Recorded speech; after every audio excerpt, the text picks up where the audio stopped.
In November 1946, two women in Australia drew attention as they walked down the street wearing trousers. At a time when pants were still unusual for women in public, their choice of dress stood out. A railroad handcar crew poses in the late 19th or early 20th century, their lunch pails stacked on the cart beside them. These men kept the tracks in working order, often covering long distances by hand-powered cars. Behind them, the American Express office hints at the vital role railroads played in commerce and daily life. New York City taxi cabs undergoing repair in 1944. Mechanics worked tirelessly to keep the fleet running during wartime when resources and parts were often limited. These yellow cabs were vital to city life, transporting workers, soldiers, and families through the streets of Manhattan at a time of great change. Walt Disney greets actor Robert Taylor with a handshake in 1938. Both men were icons of their time, Disney revolutionizing animation with works like Snow White and the Seven Dwarfs, and Taylor rising as one of Hollywood's leading actors. Quality control in 1965. A worker listens closely to freshly pressed vinyl records of Rubber Soul by the Beatles. Each disc was checked before packaging to ensure perfect sound. At the height of Beatlemania, millions of copies were produced, making this process crucial in delivering music that defined a generation. A Russian soldier playfully sticks out his tongue during a group photo in 1990. Taken at the twilight of the Soviet Union, the image stands out for its humor in a time of political change. Among a sea of serious faces, his small act of defiance feels both human. Crimea, 1943. Musicians and villagers gather in one of the last moments of calm before tragedy struck. Soon after, the Crimean Tatars faced mass deportation under Stalin's orders, uprooted from their homeland. In 1986, director Martin Scorsese guides Michael Jackson on the set of Bad. Shot in a New York subway, the short film was unlike any music video of its time. Their collaboration turned Bad into something that will be loved for generations to come. Boys listened to a crystal radio receiver in the 1920s, each wearing headphones to catch the faint signals. These early radios required no electricity, running only on the power of radio waves. For many young enthusiasts, crystal sets were their first window into the new world of broadcasting. A family inside their trailer home at Glen L. Martin Trailer Village in Middle River, Maryland, 1943. Built as part of a Farm Security Administration project, Administration Housing Project during World War II, the village provided affordable homes for defense workers. Muhammad Ali, Cassius Clay as he was then, the heavyweight legend, tries and fails to lift Johnny Coulon, the former bantamweight champion known as the Unliftable Man. Despite weighing just 110 pounds, Coulon baffled people with his clever trick of leverage and pressure points.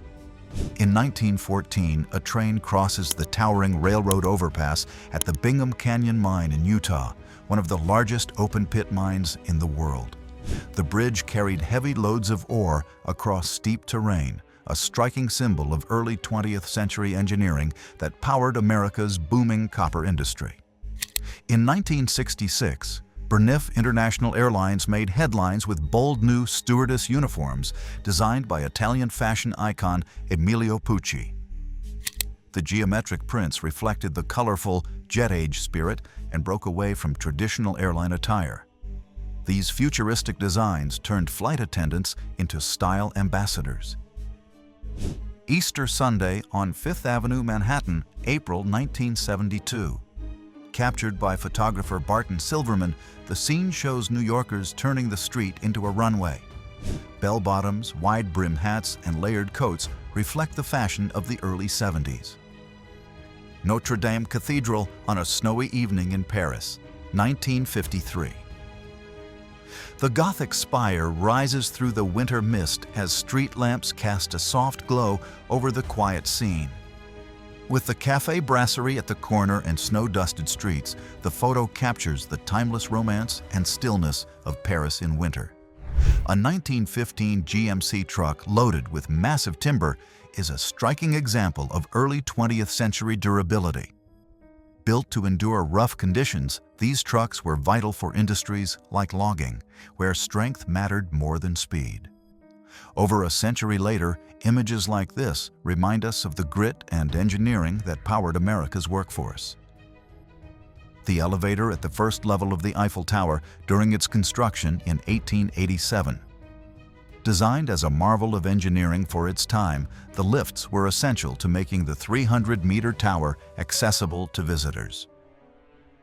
This image captures the complexity and ambition behind Paris's Iron Giant, completed for the 1889 World's Fair. A car elevator in Chicago, 1936. These vertical parking systems were an innovative response to the growing number of automobiles in crowded cities. By stacking cars high above the street, they maximized limited space while showcasing the era's fascination with engineering solutions to urban challenges during the rise of America's car culture. A glamorous evening at Romanoff's in Beverly Hills, Los Angeles, 1959. Known as the favorite dining spot of Hollywood's elite, Romanoff's was the place where movie stars, producers, and socialites gathered. The glittering chandeliers, flowing gowns, and tuxedos capture the height of mid-century Hollywood luxury and its golden age of celebrity culture. A 1920s portrait of Abdul-Majid II, the last head of the Ottoman dynasty and the final caliph, is widely recognized across the Muslim world. Though stripped of political power after the fall of the empire, he remained a symbolic figure of Islamic leadership until the caliphate was officially abolished in 1924. In 1958, the American flag received its 49th star after Alaska joined the Union as the 49th state. This historic change marked the first addition to the flag in nearly 50 years. Just 1 year later, Hawaii's statehood would bring the total to 50, creating the flag design still used today. A group of young women walks toward the beach in Atlantic City, 1950. At the time, the shore was still segregated, with black visitors restricted to certain areas. Despite these barriers, Atlantic City's Black Beach community became a lively cultural hub filled with music, fashion, and the spirit of summer. An iceman delivers large blocks of ice through the thick London smog, 1919. Before refrigerators were common, ice was essential for keeping food fresh in homes and businesses. The eerie haze of coal smoke shrouds the horse-drawn cart, capturing both the daily grind of working-class life and the harsh realities of London's polluted air. In 1969, Freddie Mercury was a young art student at London's Ealing Art College. Around this time, he began sketching the first ideas for what would later become Bohemian Rhapsody.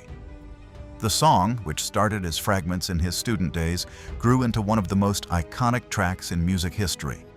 Claudia Cardinale, photographed around 1965, was already one of Europe's brightest film stars. Known for her roles in classics like The Leopard and 8½, she became a symbol of Italian cinema's golden age. Her mix of elegance and natural charm made her an unforgettable presence on screen and beyond. This portrait shows Grand Duke Kirill Vladimirovich Romanov, a cousin of Tsar Nicholas II. After the fall of the Romanovs, he proclaimed himself Emperor of Russia in 1924, though his claim was disputed. Living in exile, Kirill positioned himself as the symbolic heir to a throne that no longer existed. The Automobile Salon at New York's Hotel Astor, 1918. Luxury cars were displayed in a grand ballroom setting, complete with chandeliers, ornate balconies, and carpets. At a time when automobiles symbolized wealth and modernity, this showroom blurred the line between theater and commerce, making car buying an event of elegance and prestige. An illustration from H.G. Wells' 1908 science fiction novel, The War in the Air, showing a futuristic monorail spanning the English Channel. The book imagined bold technological advances, from aerial battles to massive airships, reflecting early 20th century hopes and anxieties about how machines would reshape war, travel, and the modern world. The Motorola Dynatac 8000X, released in 1983, was the world's first commercially available mobile phone. Weighing nearly 2 pounds and costing almost $4,000, it symbolized cutting-edge technology and luxury. Despite its bulk and 30-minute talk time, it paved the way for the mobile revolution, forever changing how people connect. The Ambassador Hotel, Los Angeles, 1960. Once a symbol of Hollywood glamour, the hotel hosted countless movie stars, politicians, and major events, including 6 Academy Award ceremonies. Its famous Coconut Grove nightclub was a hotspot for the entertainment elite. Decades later, the Ambassador became etched in history as the site of Robert F. Kennedy's assassination in 1968. Jane Seymour in the 1970s, early in a career that would make her an international star. Before her famous role as a Bond girl in Live and Let Die, 1973, she often appeared in period pieces and costume films. Her beauty, combined with natural charm, quickly made her one of the decade's rising talents. An elderly member of the German Volkssturm holds an outdated Mannlicher rifle issued to him in 1944. The Volkssturm, formed in the final months of World War II, was a militia of older men and young boys drafted to defend the collapsing Third Reich. Poorly equipped and hastily trained, many faced hopeless battles. Claude Debussy in 1902, the year his groundbreaking opera Pelléas et Mélisande premiered in Paris. Known as a pioneer of Impressionist music, Debussy transformed classical composition with his atmospheric style. His work broke traditions, using tone and color in ways that reshaped modern music and inspired generations of composers. Batman and Robin, about 1943. This is the first screen version of the heroes from Columbia's 15-chapter serial. Batman was played by Lewis Wilson, Robin by Douglas Croft, the youngest actor to wear the mask. Made during World War II, the story followed them battling spies in Gotham. The giant USS Macon, a U.S. Navy airship of the 1930s, acted like a flying aircraft carrier. From a trapeze inside its belly, it could launch and recover Curtiss F-9C2 Sparrowhawk biplanes. Each tiny fighter carried 1 pilot and 2.30 caliber Brownings, and the Macon could stow as many as 5 at once. A royal crib for a newborn prince. In 1811, Paris presented this gilded cradle to Napoleon and Marie-Louise after the birth of their son, Napoleon Franz.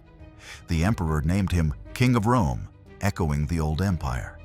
So the cradle was built like a throne, angel-held canopy. A teenage Marlo Thomas with her father, comedian and actor Danny Thomas. Danny became a beloved television star and later founded St. Jude Children's Research Hospital in 1962. Marlo followed in his footsteps, building her own career as an actress and activist, most famously starring in the hit 1960s series, That Girl. From the August 4th, 1947, feature story, Tulsa Twins. This photo captures post-war American youth enjoying a homemade scooter with sidecars. Moments like these reflected the creativity and optimism of the era when teenagers embraced new styles of fun and freedom in a rapidly changing world. Rin Tin Tin enjoys a luxury dinner in his Chicago hotel suite.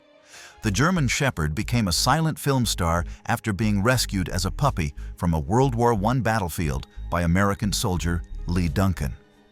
Trained for the screen, Rin Tin Tin appeared in 27 films before his death on August 10, 1932. Mr. and Mrs. Roy King at their kitchen table in Salt Lake City, 1937. The photo captures a candid moment of laughter during breakfast. On the table sits an electric toaster, a modern convenience at the time, showing how household technology was back then. 4 women posed together for a photo in 1968, showcasing the fashion and hairstyles of the era. From towering beehive hairdos to pastel pantsuits and plaid patterns, their looks reflect the bold styles of the late 1960s. The Admiral Telebar, released in 1951, combined a television, radio, and home bar in one stylish cabinet. Priced at $895, it was a luxury item that blended entertainment and leisure for post-war American households. Telephone exchange employees in New York, 1896. Rows of operators, most of them women, worked long hours connecting calls by hand in the early days of telecommunications. Known as Hello Girls, they played a key role in building the modern phone network. A worm vending machine in 1957, offering 24-hour service for late-night or early-morning fishermen. These unusual machines dispensed bait, just like candy or soda, reflecting the growing popularity of vending convenience in post-war America. Catherine Bach, best known for her role as Daisy Duke in The Dukes of Hazzard. Her iconic shorts, later nicknamed Daisy Dukes, became a fashion staple of the 1980s. Beyond her role, Bach left a cultural mark, blending style, charm, and confidence that made her one of television's most recognizable figures. Two women ride through Vienna in an early car model, captured around 1900. At a time when automobiles were still rare luxuries, this image was published in an automobile magazine to showcase modern engineering. The Swedish pop group ABBA photographed in Warsaw in 1976, standing in front of the Palace of Culture and Science. At the height of their global success, ABBA's visit to Poland was a rare appearance in Eastern Europe during the Cold War. Inside a General Electric laboratory in 1937, workers assembled massive turbine components. Spaces like this were the heart of industrial innovation, where engineering breakthroughs powered factories, cities, and transportation. Tyrone Power as Jesse James in the 1939 film Jesse James. Known for his striking looks and charisma, Power brought intensity to the role of the legendary outlaw. The film was a major success of its time, blending Hollywood drama with frontier myth. The cast of Almost Live, Seattle's local sketch comedy show that ran from 1984 to 1999. Known for its sharp humor and regional satire, the show became a cultural staple in the Pacific Northwest.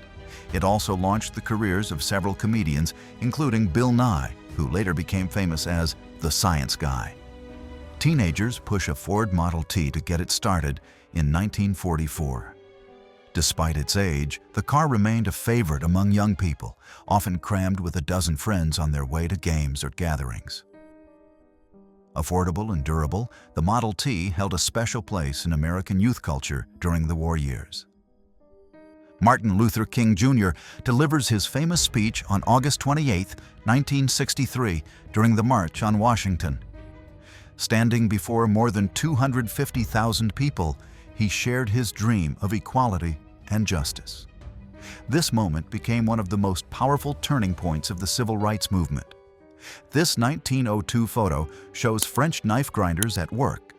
To protect their lungs from the stone dust, they lay flat on wooden boards, often bringing their dogs along to keep them warm. The job was tough and dangerous, but it was part of a long tradition of skilled craftsmanship in European blade making.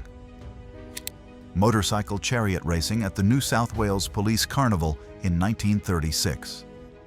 Inspired by ancient Roman chariots, riders replaced horses with roaring motorcycles, creating a daring and theatrical event. The spectacle was both thrilling and dangerous. Rocco Camage, a window washer at the World Trade Center, photographed in August 1994. Suspended hundreds of feet above New York City, Camage carried out one of the city's most daring jobs. He worked on the towers for years. The bathysphere, the world's first deep-sea exploration vessel, was shown in the 1930s. Designed by engineer Otis Barton and used by naturalist William Beebe, it allowed humans to descend deeper into the ocean than ever before, suspended by a steel cable. An American family stands proudly in front of their home in the early 1900s. Their house, with its ornate design and pointed tower, reflects the style of the era. Parked nearby is a Ford Model T, a symbol of progress that made automobiles affordable for many families and changed everyday life across the country. Eric Satie in 1895, a French composer known for his eccentric style and groundbreaking music. Often called a forerunner of modernism, he created works like gymnopédies that broke with tradition and influenced Debussy, Ravel, and later avant-garde movements. In 1958, members of the Pamper House in Midtown Manhattan sit in the club's private makeup nooks, carefully applying cosmetics. Designed for elegance and comfort, the space offered women a stylish retreat in the city. Tomorrowland at Disneyland, California, July 1966. Dressed in futuristic space-themed outfits, cast members welcomed visitors to Walt Disney's vision of the future. With its retro design and playful optimism, Tomorrowland captured the excitement of the space age, reflecting the era's dreams of rockets, exploration, and life beyond Earth. A portrait of a woman from the early 1900s. Her white blouse and long dark skirt reflect the modest yet elegant fashion of the Edwardian era. At the time, photography was becoming more accessible. Telephone booth stuffing became a quirky craze in the 1950s. Students across the world competed to see how many people they could squeeze into a single phone booth before shutting the door. Both bizarre and entertaining. In 1949, truck driver Robert Nuher and his family in Pennsylvania gathered around their television set, a new centerpiece of American homes. Captured by photographer Ralph Morse, the scene shows how early TV brought families together. Robert Redford in the 1970s captured in a moment of effortless cool. With his laid-back style, denim shirt, and trademark shades, he embodied the era's relaxed confidence. Already a rising star in Hollywood, Redford was becoming both a screen icon and a symbol of understated American charm. James Stewart, standing tall at 6 feet 3 inches, is pictured in 1938 with his mother Elizabeth and sister Mary. That same year, Stewart's Hollywood career was on the rise as he charmed audiences with his warm screen presence. Vonetta McGee on the set of Blackula, 1972. A rising star of the era, she became one of the most recognizable faces of 1970s cinema, especially in the blaxploitation genre. Her role in Blackula brought both beauty and strength to the screen, making her a standout figure in a new wave of black representation in film. The Great Depression, 1932. A man walks the streets of New York holding a sign demanding the return of his life savings, $2,950 from Bankers Trust on Wall Street. His silent protest reflects the despair of countless Americans who lost everything when banks collapsed. At just 15 years old, Ned Parfitt sold newspapers on London streets. On April 16, 1912, he held up headlines announcing the Titanic disaster outside the White Star Line offices. Known as the Titanic Paperboy, Ned's story took a tragic turn when he later served in World War I, where he was killed in action. The 1964 GM Firebird 4 was a futuristic concept car that looked straight out of science fiction. With its bubble canopy, sharp lines, and space-age interior, it embodied the optimism of the 1960s. Designed for GM's Futurama exhibit, it wasn't built for roads, but to showcase what the car of tomorrow might one day be. This photo captures the Harvard Law School graduating class of 1900. Among them were some of the first black students to earn law degrees at Harvard, breaking barriers in a time of deep segregation. Robert Redford and Paul Newman on set of The Sting, 1973. The film, set in the 1930s, told the story of two con men taking on a powerful mob boss. Their sharp performances and undeniable chemistry helped the movie win 7 Academy Awards, including Best Picture, and cemented its place as a classic. In February 1945, Joseph Stalin, Winston Churchill, and Franklin D. Roosevelt met at the Yalta Conference in Crimea.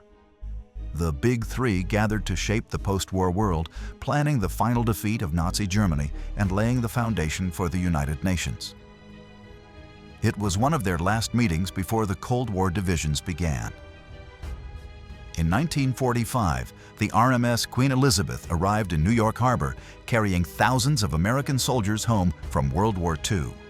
Once the largest passenger liner in the world, she was converted into a troop ship during the war. In the 1930s, Kentucky's pack horse librarians rode through the Appalachian Mountains, delivering books to remote communities.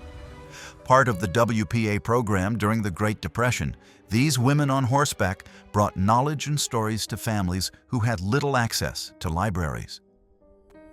On June 26, 1953, Marilyn Monroe and Jane Russell pressed their names into wet cement outside Grauman's Chinese Theater in Hollywood. The moment celebrated the premiere of Gentlemen Prefer Blondes, the film that paired the two stars. On December 16, 1963, the flags of Kenya and Zanzibar were raised outside the United Nations headquarters in New York. Their addition brought the total number of member state flags to 113. In 1951, Paul Robeson presented "We Charge Genocide" to the United Nations in New York. The petition, backed by black activists, accused the U.S. government of committing systemic racism and violence against African Americans. It drew global attention, challenging America's image abroad during the Cold War. In 1937, the ivy that would become a Wrigley Field trademark was first planted along the outfield wall. Cubs executive Bill Veeck oversaw the project, with bittersweet vines climbing the brick, and Boston ivy was later added to thicken the cover. In 1942, Japanese Americans confined at Tule Lake Internment Camp in California were forced to farm the land as part of daily life. The camp, one of the largest in the U.S., held over 18,000 people during World War II, despite harsh conditions. In 1934, members of the Mladrossi, a Russian émigré group, gathered to discuss their unusual vision for Russia's future. Blending monarchist ideals with Soviet-style socialism, they promoted the motto, "Tsar and the Soviets." Their movement reflected the fractured politics of exiled Russians. Josip Broz Tito, the new leader of Yugoslavia, pictured at his office in Belgrade. After World War II, Tito rose to power as head of the Partisans, the only resistance in occupied Europe that liberated its country without foreign armies. He would go on to rule Yugoslavia for decades, balancing between East and West. Paul Newman in Venice, 1963. Already a rising star of Hollywood, Newman was admired not just for his acting, but also for his piercing blue eyes and effortless charm. That year, he was balancing film success with a growing reputation as one of cinema's most magnetic leading men of the era. Kitten Natividad in the 1970s, the Mexican-American actress, model, and burlesque dancer who became a cult icon. Known for her bold personality and striking presence, she gained fame working with filmmaker Russ Meyer and left her mark on pop culture as one of the era's most unforgettable entertainers. In 1962, Britain introduced its first potato vending machine in Chelsea. The machine offered 20 pounds of pre-washed, pre-packed potatoes at any hour of the day. This quirky invention reflected the growing trend of convenience in post-war Britain, where even everyday staples like potatoes were being reshaped by modern technology. Jane Mansfield shares a dinner with her mother, Vera Jeffrey, in the late 1950s. Mansfield, one of Hollywood's rising blonde bombshells of the decade, balanced her glamorous career with close family ties. Her mother often supported her through the whirlwind of fame, standing by her as Jane's star quickly rose in Hollywood. Kurt Cobain in 1990, just before Nirvana broke into the mainstream. Still rooted in the underground grunge scene of Washington, Cobain carried a mix of shyness and raw energy that would soon define a generation. Within a year, Nevermind would propel him into global fame, changing rock music forever.